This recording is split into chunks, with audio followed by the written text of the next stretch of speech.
If you're considering buying your first home or relocating to the Raleigh Triangle area, knowing what to avoid is just as important as knowing what to look for. Some properties might seem like a great deal on paper, but come with hidden risks that can cost you thousands down the line. From homes near high traffic corridors like I-440 to older houses in charming neighborhoods with outdated wiring or plumbing, these are the 10 types of properties that deserve extra scrutiny or a firm no thank you, as my daughter would say. Whether you're unfamiliar with North Carolina's unique housing challenges like clay soil, shifting foundations, or humidity-driven mold issues, or you're just trying to make the smartest first investment possible, this list will give you a local's insight into what really matters.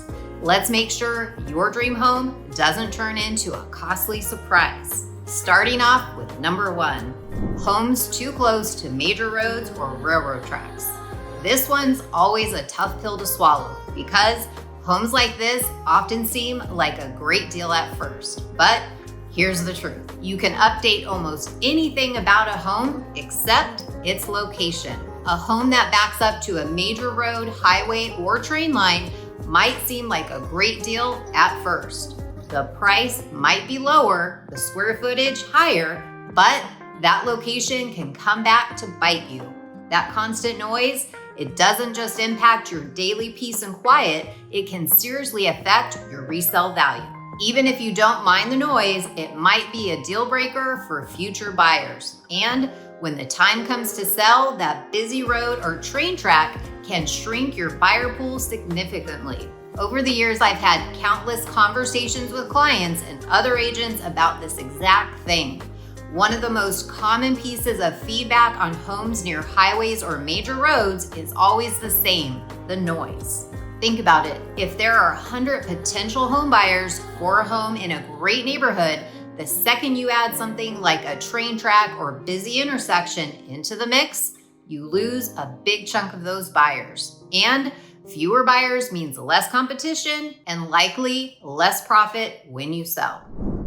Number 2, structural issues. The second type of home I always warn my buyers to think twice about: structural issues. Cracks happen, homes settle. That is just part of home ownership.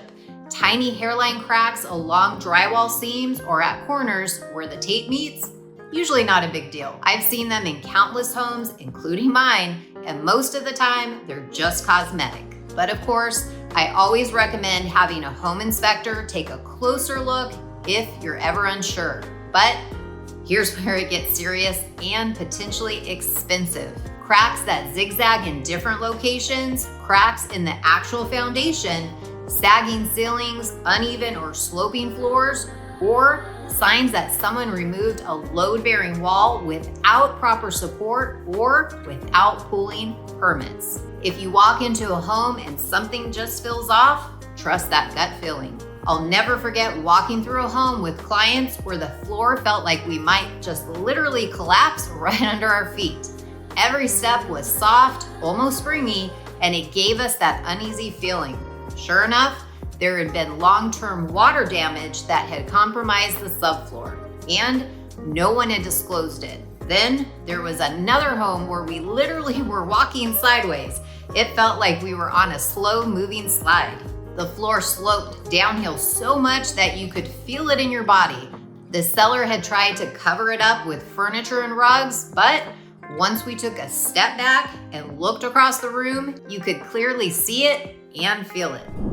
Number 3, unpermitted remodel. I get asked all the time about permits. Personally, I don't get too hung up on permits for cosmetic updates like new paint, updated floors, even kitchen refreshes, as long as the work looks solid and an inspector doesn't flag it. But when it comes to structural changes, that's a hard line for me. If posts have been removed or walls taken down, moved plumbing or rewired anything, and no permits were pulled, that's a major red flag.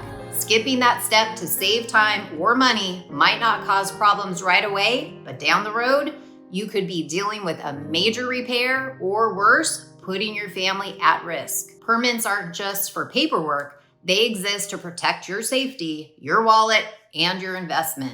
And that can come back to haunt you after closing. Here in North Carolina, if the county discovers unpermitted work, they can require you to open up walls, redo the work to current code, which often more stringent than when it was done, and pay fines. So always ask, were permits pulled? If not, walk away or negotiate hard. You shouldn't pay full price for a risky renovation. Number 4, old plumbing and electrical systems. Now let's talk about something that might not be visible during showing, but can cause major headaches after closing. And that's outdated plumbing and electrical systems. In the Raleigh Triangle area, we've got a mix of home ages. Some neighborhoods, like parts of North Raleigh, Durham, and Cary, have homes built in the 60s, 70s, and 80s. And many of them still have their original systems. That can spell trouble if you're not careful.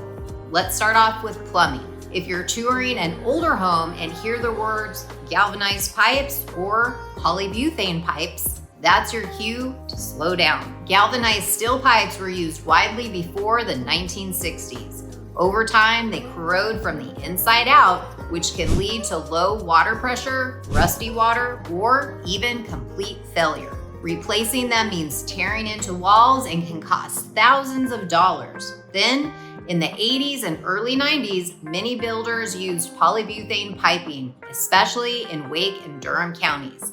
It was cheap and easy to install, but unfortunately, it's known to degrade when exposed to chlorine in municipal water, which eventually leads to leaks and major water damage. There was even a class action lawsuit about it. If a home still has polybutane, most insurers won't even cover it, which makes it a serious financial risk. Now let's talk about electrical. Older homes, especially those built before 1980s, may still have aluminum wiring, two-prong outlets, or undersized panels that simply can't handle the power of demands of today's modern life. I've toured homes where we saw original 100 amp panels trying to support today's appliances, computers, HVACs, and EV chargers. It can be a fire hazard waiting to happen. And don't even get me started on fuse boxes. If you see one of those instead of a modern breaker panel, just know that upgrading it is likely going to be necessary, not optional. So what should you do if you're buying an older home in the Triangle? Get a licensed home inspector who will dig into these systems, not just the surfaces. Ask about the age and material of the plumbing and electrical. If updates have been made, ask for permits and invoices. If updates haven't been made, get repair quotes early and use that in your negotiations. Number 5, houses with old or failing roofs. Let's talk about something not so glamorous, but absolutely essential, the roof. I get it, roofs aren't exciting. They're not shiny, trendy, or something you'll see on Pinterest, but you know what they are? Expensive. If the home you're looking at has a roof that's 20 years or older, or if you're seeing signs of wear and tear like missing or curling shingles, sagging areas, or water stains on the ceiling inside, it's time to get serious about a roof inspection. And here in the Raleigh Triangle area, our roofs take a beating. We get the full weather menu from hot, humid summers with intense UV rays, heavy thunderstorms, hail, and even the occasional ice storm or hurricane. That constant cycle of heat, moisture, wind, and cold is tough on roofing materials, especially asphalt shingles, which are super common in this area. In general, depending on size and materials, replacing a roof in the Triangle can cost anywhere from $10,000 to $25,000 or more, especially if you're upgrading materials or dealing with steep pitches. Metal roofs, which are more durable and increasingly popular in rural Wake and Chatham counties, cost even more, but they tend to last longer in our climate. So what should you do as a buyer? Check the seller's disclosure for the roof's age and history. Look for visual clues, stains on ceilings, soft spots and decking, debris in gutters, or moss buildup. Ask your inspector to walk the roof if it's safe, or bring in a dedicated roofing professional if there's any concern. And don't be afraid to negotiate. If the roof is near the end of its life, you deserve either a replacement, a credit, or a price adjustment. Number 6, serious water or mold issues. Let's talk about one of the most common and most costly issues I see buyers overlook: water and mold problems. Now listen, a little drip under the sink or slow leaking faucet, that's not the end of the world. Those are minor maintenance issues that can be fixed pretty easily. But when you walk into a home and smell that musty, damp odor right away, or worse, you see visible mold along baseboard ceilings or in the corner of the closets, that's a whole new story. And as much as I love Raleigh and the Triangle area, our hot, humid climate makes us especially prone to these kind of issues.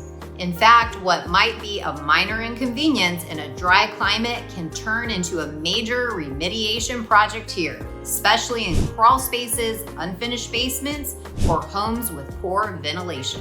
North Carolina's humidity basically creates the perfect breeding ground for mold if moisture gets in and isn't dealt with right away. Here's the thing about water. It doesn't just go away, it spreads. It soaks, it weakens wood, feeds molds, and attracts pests. And when left untreated, it can cause serious structural damage that costs thousands to repair. So, what should you watch for? That musty smell the minute you walk in, visible mold or discoloration around windows, vents, or baseboards, stains on ceilings or walls, even if they've been painted over, soft spots in flooring near bathrooms or kitchens, and of course, any creative solutions like tarps or buckets in the attic or crawl space. If you see any of these signs, don't ignore them. Bring in a licensed inspector or moisture mold specialist before moving forward. Number 7, overgrown lots without tree maintenance. Let's talk about something that can be both charming and costly here in the Raleigh area: overgrown lots and big, beautiful trees. Now listen, we love our trees in Raleigh, whether it's a shady lot in North Raleigh, a wooded backyard in Cary, or one of those picturesque oak-lined streets in Chapel Hill. Mature trees are part of what makes our neighborhoods feel so peaceful and established. But here's the thing. Too many trees, too close to the house, that's when beauty becomes a problem. In my years working with buyers across the Triangle, I've seen tree-related issues cause all kinds of damage. Roots pushing into foundation walls or lifting sidewalks. Cracks in the sewer lines from roots growing into old pipes. Roof damage and gutter blockages from falling limbs and debris. And during storms, especially ice storms or high winds, I've seen huge oak limbs come crashing down on roofs, porches, and fences. Here in North Carolina, that kind of proactive maintenance is critical. Our region gets everything from intense summer thunderstorms to the occasional winter ice event. And those towering oaks that we love, they are heavy and they don't always fall where you want them to. So if you're touring a home that sits on a heavily wooded lot, especially with trees that lean toward the house, budget for a tree inspection. A certified arborist can help identify which trees are healthy and stable, which ones pose a risk to the structure, and whether any root systems could be affecting the foundation or plumbing. In fact, if the home is older and you're seeing signs of slow drainage or cracks in the driveway, it's also smart to scope the sewer line. Tree roots love to sneak in those older pipes, and fixing a broken line underground, that can cost you $5,000 to $10,000 or more, depending on the damage. Number 8, homes that need work but are priced like they don't. Let's talk about a trap I see too many buyers fall into. I love a good fixer-upper, I really do. There's something exciting about the potential of transforming a house into your dream, as long as the price reflects the work it needs. But here's where it gets tricky.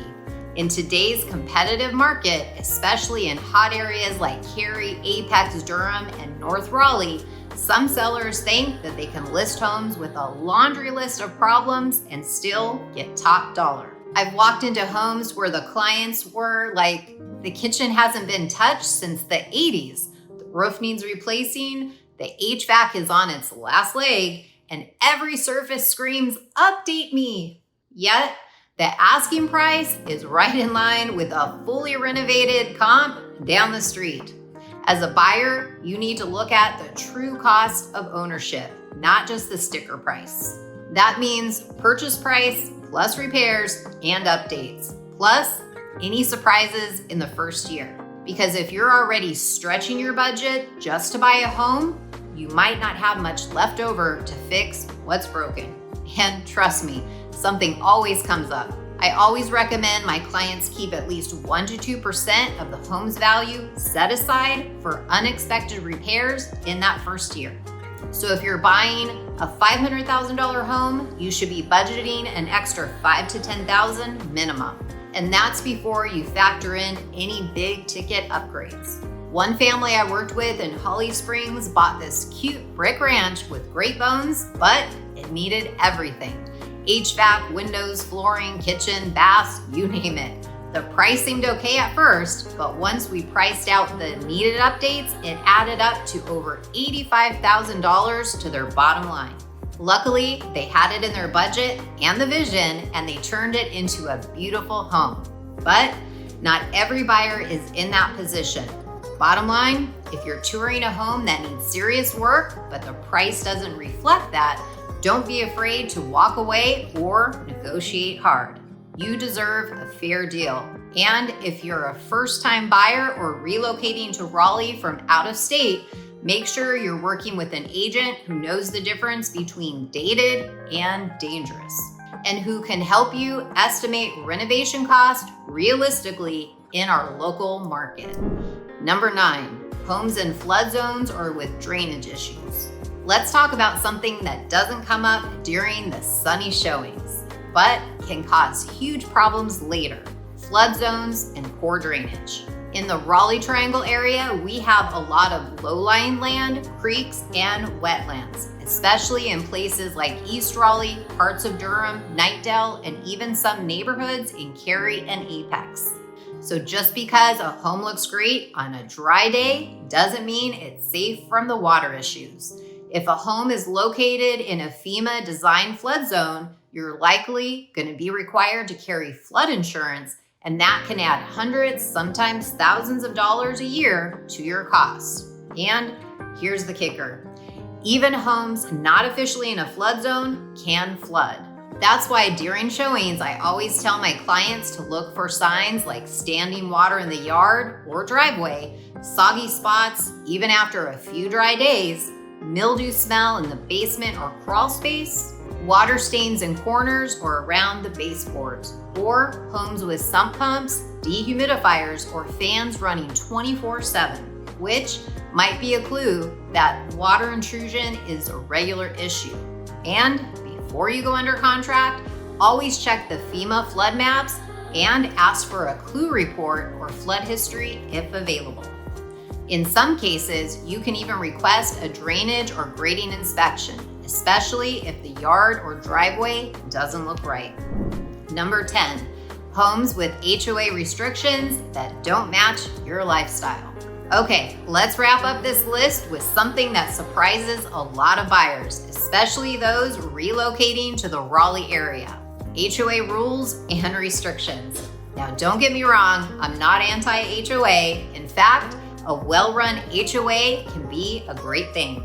It helps maintain neighborhood curb appeal, protects property values, and often covers things like landscaping, pools, or common areas. But here's the issue: not all HOAs are created equal. Some are on the light touch. Others, they are extremely strict with rules about everything, from how tall your grass can be to what color you can paint your front door, or whether you're allowed to park a work truck in your own driveway.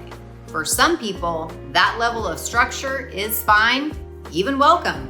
But for others, it's a deal breaker. The key takeaway here is don't just fall in love with the house. Read the HOA documents first. Ask, What are the monthly or annual dues? What do those dues actually cover? Are there any restrictions on fences, pets, vehicles, exterior changes, short-term rentals? And how strict is the enforcement? Because some HOAs are very proactive with fines. And if the home you're considering has been renovated, check whether the HOA approved those changes. Unpermitted decks, sheds, or even patio additions can get flagged, and you, the new homeowner, might be the one stuck dealing with the fallout. Bottom line, HOAs aren't inherently bad, but not all are the same. Make sure the rules of the community support your lifestyle, not fight against it, because the last thing you want is to move into your dream home and then feel like you're living by someone else's rules. Buying a home is one of the biggest decisions you'll make, especially if you're new to the Raleigh Triangle area or navigating it for the first time. Avoiding these 10 common pitfalls can save you a major headache, hidden costs, and regrets down the road. My family and I relocated here 7 years ago from California, and now we love helping other families navigate through the relocation process to find their new way home. If you're thinking about making North Carolina your home, we'd love to be a part of your journey. Our contact information is right here on the screen. Call, text, or email me anytime. And if you'd like a free copy of our Homebuyer Handbook or other free moving resources, be sure to click the link in the description. And don't forget to check out our playlist featuring more community insights, home tours, and all things Raleigh. Be sure to like and subscribe because we're dropping fresh videos every week. Thanks so much for watching. Until next time, we'll see y'all later.